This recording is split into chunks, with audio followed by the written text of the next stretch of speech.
Pawan Kalyan deputy CM అయిన తర్వాత ఎట్లేదన్నంటే ఆయన మున్సిపల్ మంత్రి అయిన తర్వాత రోడ్లు అవి బాగానే వేస్తున్నారు. ఓకే ఓకే కదమ్మా, నీ మాటకి చెప్తా. చెప్పండి. రోడ్లు వేసే విధానం ఎట్లా అంటే అబ్బా, రోడ్లు వేసారు ఊరి షోలు చెప్పులు లేకుండా నడిచినట్టు ఫోటోలు తీసి ఫోటో షోలు కాదమ్మా. నువ్వు ఒక డిప్యూటీ చీఫ్ మినిస్టర్వి, నీకు ఒక ఆఫీస్ ఉంది, నీ ఆఫీస్ నీ పక్కన ఆఫీసర్స్ని కూర్చోబెట్టుకుని ఇవాళ టెక్నాలజీని వాడుకుని వర్చువల్గా అక్కడ ఆఫీసర్స్కి వర్చువల్ కెమెరా పెడితే వాళ్ళు వర్చువల్గా రోడ్లన్నీ చూపిస్తూ ఉంటారు. ఒక్కొక్క రోడ్డు ఆ రోడ్లన్నీ చూపిస్తూ ఉంటే ఒక్కొక్క రోడ్డు చూపిస్తూ ఉంటే ఒక్కొక్క రోడ్డు డెఫిసిట్ని బట్టి ఇదిగో ఈ రోడ్డు డెఫిసిట్ ఇక్కడ ఇన్స్ట్రక్షన్, ఈ ఆఫీసర్కి ఇన్స్ట్రక్షన్ ఇస్తే అలా రోజుకు 10 రోడ్లు చేయొచ్చు. నీకున్న టెక్నాలజీ నేను ఎవడో రోడ్డు మీద చెప్పులు తీసినాడో షో చేయమన్నా, షో కాదు. నువ్వు యూఆర్ సిన్సియర్, నీ దగ్గర చిత్తశుద్ధి ఉంటే నువ్వు ఆ కూర్చుని ఆఫీస్. జగన్ సీఎంగా ఉన్నప్పుడు మరి రోడ్లు ఎందుకు వేయలేదు? జగన్ చెప్పాను. మీరు పీకింది చెప్పమంటే జగన్ ఎందుకు పీకలేదు? జగన్ పీకలేదు కనుక జగన్ కూర్చోబెట్టారు. ఇంకా జగన్ జగన్ భజన ఎందుకు మీకు? మీ ఈ భజన చేయండి. మీరు పీకింది ఏంటి, మీరు పీకాల్సింది ఏంటి చేయండి, మాట్లాడండి. మాట వెళ్తే జగన్ పవన్ కళ్యాణ్ అదే అభివృద్ధి. పవన్ కళ్యాణ్ ఎన్ని అబద్ధాలు సీఎం అయినాక, 1 కాదు 2 కాదు, ఒకటి అతను జీవితం అంతా అబద్ధాల కోరు. ఏమిటన్నాడు? నేను కూటమి కుల రాజకీయాలు వద్దన్నాడు. కుల రాజకీయాలు వద్దన్నవాడు మీరు కాపులందరూ నాకు ఓటేస్తే నేను రాష్ట్రం మీద ప్రేమ పోయిన కులం మీద ప్రేమ పెట్టండి, మీరందరూ ఓటేస్తే నేను సీఎం అవుతా అన్నాడు. నెక్స్ట్ కుటుంబ రాజకీయాలు వద్దన్నాడు. ఎమ్మెల్సీ సీట్ ఇవ్వాలంటే తన అన్నకి ఇచ్చాడు.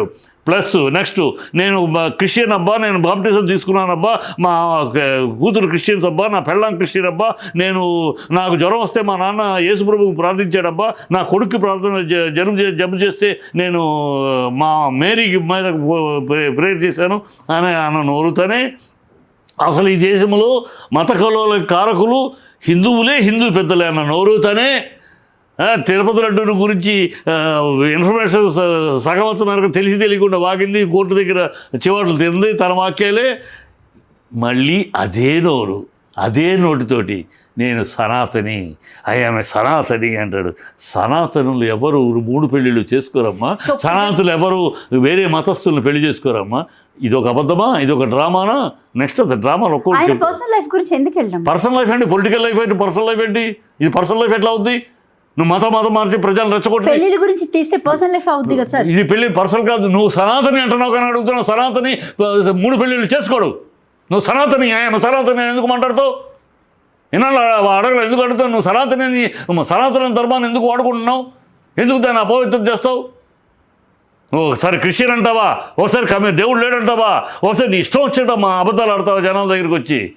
సినిమా డైలాగులా, సినిమాలో వేషానికి ఒక్కొక్క సినిమాకి ఒక వేషం ఇచ్చినప్పుడు మాట్లాడినట్టు మాట్లాడతావా?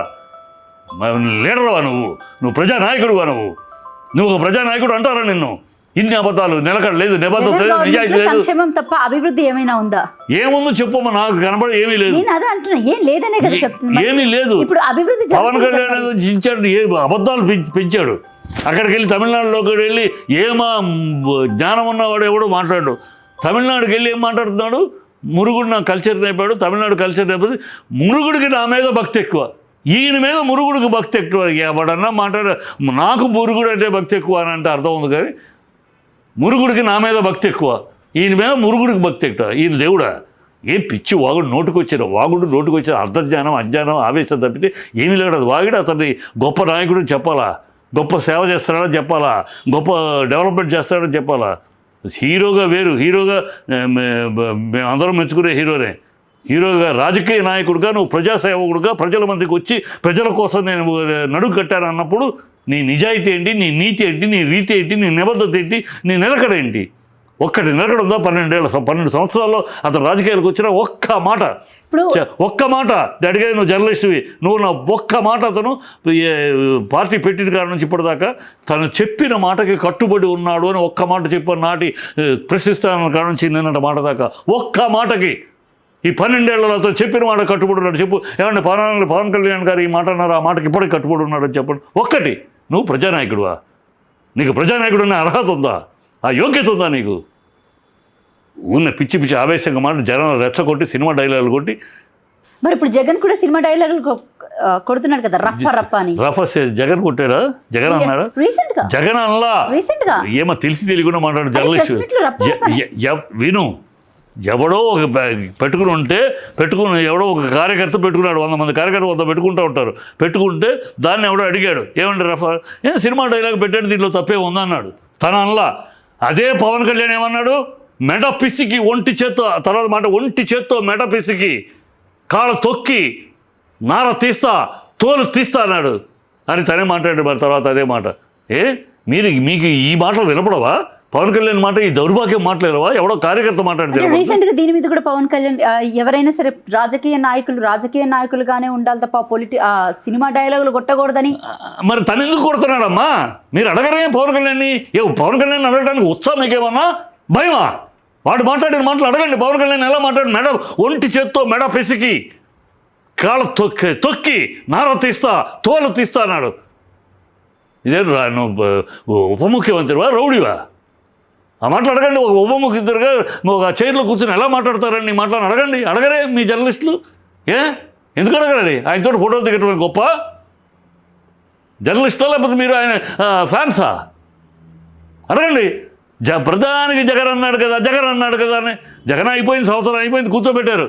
మీరు కదా అధికారంలోకి వచ్చారు. మీ నోటి వాగుడేంటి, మీ నోటి తోలేంటి, మీ అబద్ధాలేంటి, మీ నిబద్ధత లేని మాటలేంటి, మీ నిజాయితీ లేని మాటలేంటి, నీతి మీ బతుకులేంటి? మీరు చెప్పండి ప్రజలకి. రిటర్న్ గిఫ్ట్ ఇవ్వాలి. ఎవరు రిటర్న్ గిఫ్ట్ ఇవ్వాలి? నువ్వు రిటర్న్ గిఫ్ట్ ఇవ్వాలి ప్రజలకి నువ్వు పవన్ కళ్యాణ్ నువ్వు రిటర్న్ గిఫ్ట్. నేను నమ్మి, నీ ఆవేశాన్ని నమ్మి, నీ డైలాగులు నమ్మి, మీ అబద్ధాలను నమ్మి ప్రజలు ఓట్లేసి గెలిపించారు. వాళ్ళకి రిటర్న్ గిఫ్ట్ ఇవ్వండి, మంచి పాలన ఇవ్వండి. వాళ్ళకి మీరు చెప్పిన ప్రామిస్లు నెరవేర్చండి, ఆ సంక్షేమ పథకాలు చేయండి. మేము ఆ రోజు అడిగాం, 67,000 కోట్లు ఖర్చు అవుతుంది సంక్షేమ పథకానికి, ఈ శ్రీలంక అయిపోద్ది అన్నాడు చంద్రబాబు. మరి వాళ్ళ చంద్రబాబు అనౌన్స్ చేసింది 1,21,000 అవుతాయి. మరి అదా అంటే మాకు తెలుసు. ఇదే పవన్ కళ్యాణ్ అన్నాడు. ఆయన అనుభవజ్ఞుడు, ఆయన సీనియరు, ఆయనకి తెలుసు ఎట్లా చేయాలో అన్నీ ఆలోచించే చెప్పామని అన్నారు. ఏమైంది మరి? ఇవాళ డబ్బులు లేవని ఎందుకు అంటున్నారు? ఆ డబ్బులు లేవని అంటే మాట్లాడవే. ఏమంటే ఆ రోజు మనం అన్నాం కదండి, నేను మేనిఫెస్టో పుస్తకం చెప్పారు కదండి. అడగవే. ఏం భజన చేస్తాను కదా నువ్వు రాజకీయాలకు వచ్చి? చంద్రబాబుకు భజన చేయడానికి రాజకీయాలకు వచ్చావా? చంద్రబాబుకు మోయటానికి వచ్చావా? ఎందుకు వచ్చావు రాజకీయాలకు నువ్వు? నువ్వు రాజకీయాలకు వచ్చింది ఎందుకు? చంద్రబాబు భజన చేయడానికి, చంద్రబాబును మోయటానికి, ప్రజలను మోసం చేయడానికి నీ సినిమా డైలాగులతోటి. మనిషికి ఒక నిజాయితీ ఉండాలి. ఎప్పుడో ఏదో ఒక మాట తప్పాడు. ప్రతి మాట రా. ఇవాళ మాట్లాడితే రేపు ఇంకోటి మాట్లాడతారు, రేపు మాట్లాడితే ఇంకోటి. మతిమరుపు ఏమైనా ఉందో డాక్టర్కి వెళ్ళి చూపించుకోవాలి. మతిమరుపు రోగం ఉందా?